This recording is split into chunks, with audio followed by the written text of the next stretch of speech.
साथियों, राष्ट्रीय शिक्षा नीति में पुरानी 10+2 की जगह 5+3+4 इसकी व्यवस्था बहुत सोच समझ कर की गई है। इसमें early childhood care and education को एक बुनियादी के रूप में, नींव के रूप में शामिल किया गया है। आज हम देखें तो प्री स्कूल की प्लेफुल एजुकेशन शहरों में प्राइवेट स्कूलों तक ही सीमित है।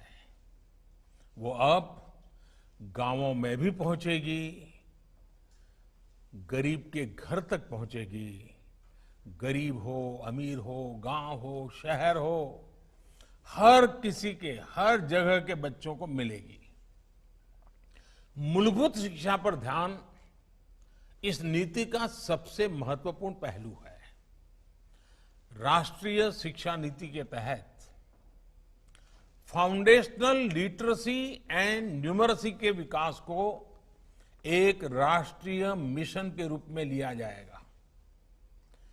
प्रारंभिक भाषा का ज्ञान, संख्या का ज्ञान, बच्चों में सामान्य लेख को पढ़ने और समझने की क्षमता का विकास, ये बहुत आवश्यक होता है।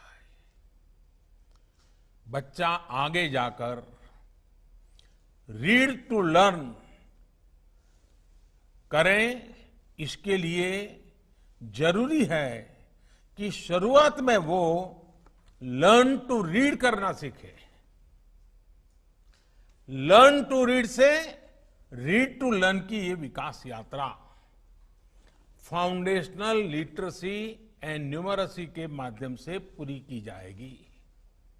साथियों, हमें ये सुनिश्चित करना है कि जो भी बच्चा तीसरी कक्षा पार करता है वो 1 मिनट में 30 से 35 शब्द तक आसानी से पढ़ पाए। इसे आप लोग ओरल रीडिंग फ्लुएंसी कहते हैं। जिस बच्चे को हम इस लेवल तक ला पाएंगे, शेप कर पाएंगे, सिखा पाएंगे, तो भविष्य में उस विद्यार्थी को बाकी सब्जेक्ट्स का कंटेंट समझने में और आसानी रहेगी। मैं इसके लिए आपको एक सुझाव देता हूं।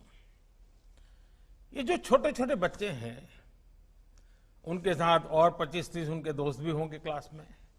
आप उनको कहिए कि चलो भाई, तुम कितनों के नाम जानते हो बोलो। फिर कहो अच्छा तुम कितनी तेजी से नाम बता सकते हो बोलो। फिर कहिए कि तुम तेजी से भी बोलो और उसको वहां खड़ा भी करो।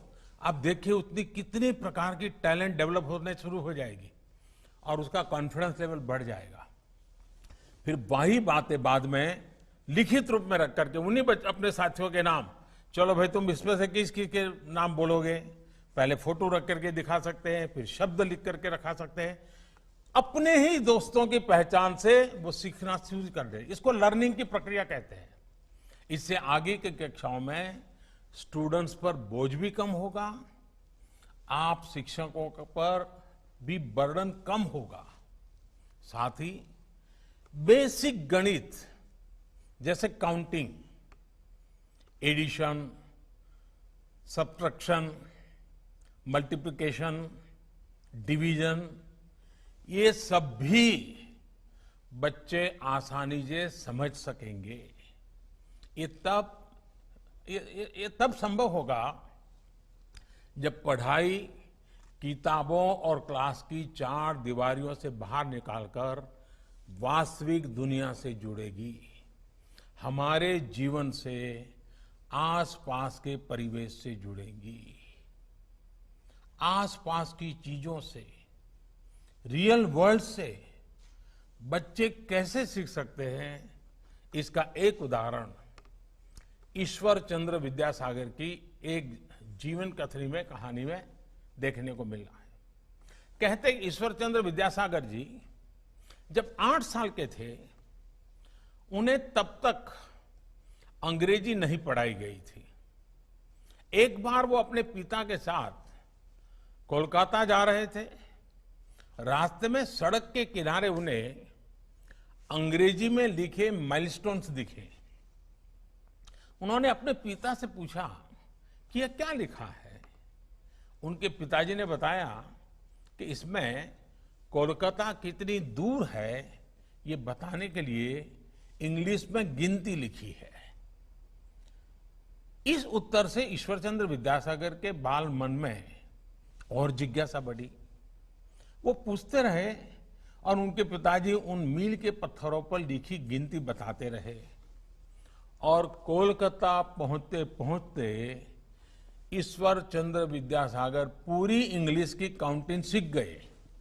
1 2 3 4 7 8 9 10 उनको आ गया। ये है जिज्ञासा की पढ़ाई। जिज्ञासा से सीखने और सिखाने की शक्ति।